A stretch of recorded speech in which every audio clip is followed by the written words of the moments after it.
Hai semua, selamat datang di channel Baca Saham. Pada video ini, kita akan bahas satu topik dengan judul 5 saham milik Lo Keng Hong yang totalnya hampir 1 triliun. Untuk itu, simak video ini sampai habis ya, agar mendapat pemahaman yang utuh. Lo Keng Hong merupakan salah satu legenda pasar modal di Indonesia. Dari yang awalnya karyawan bank biasa, kini kekayaannya sudah triliunan rupiah hanya dengan investasi saham. Tentu banyak orang yang ingin mengikuti jejak LKH, bahkan mengikuti saham-saham yang dia beli. Nah, di video ini Mimin mau sharing beberapa saham yang dimiliki oleh Lo Keng Hong. Mimin akan membahas dari berbagai aspek dan sudut pandang agar kamu bisa mengambil keputusan secara mandiri.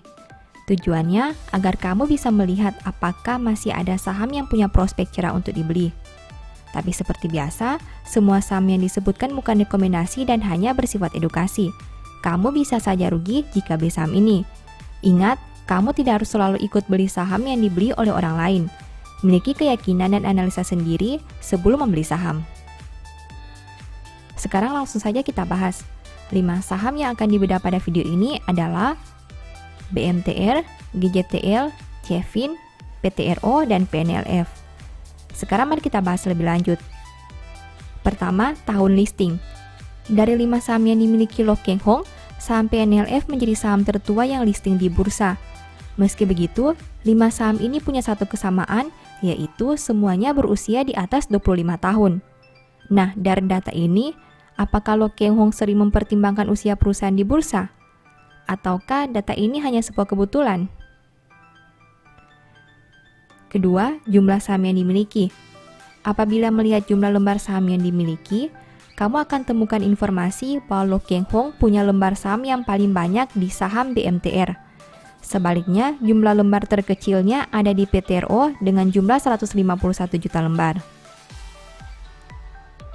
Ketiga, total uang Lo Keng Hong.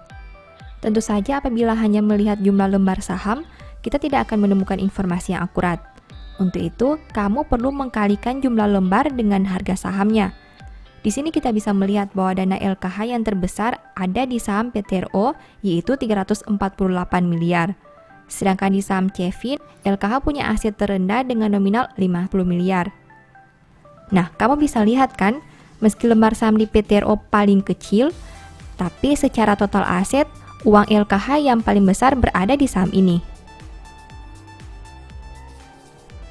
Keempat, net income perusahaan.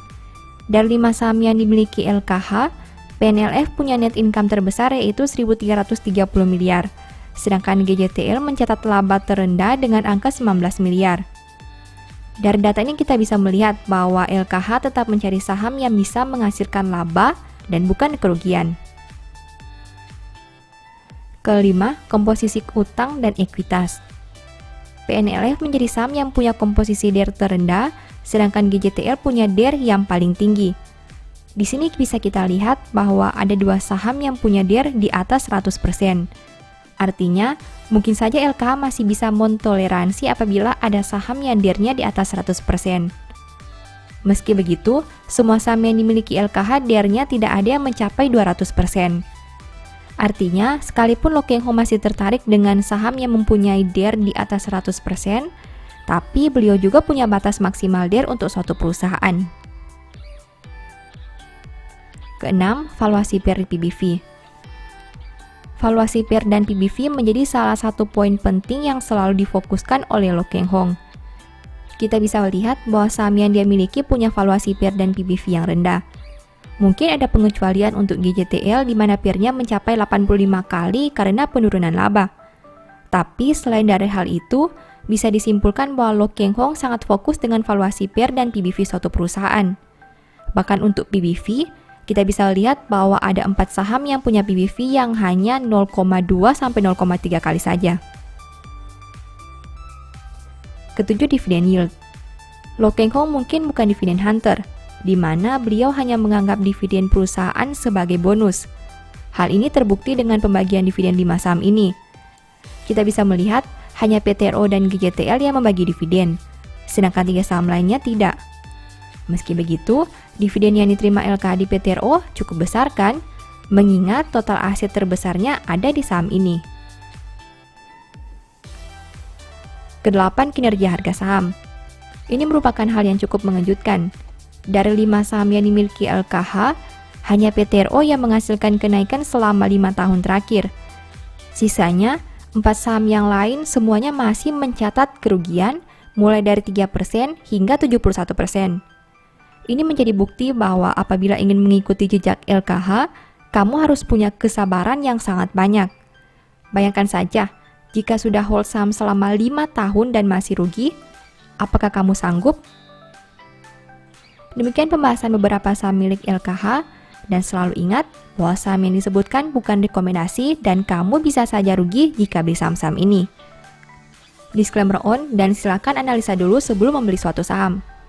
Semoga video ini bermanfaat ya. Demikian informasi pada video ini, semoga bisa memberi manfaat kepada kamu semua ya.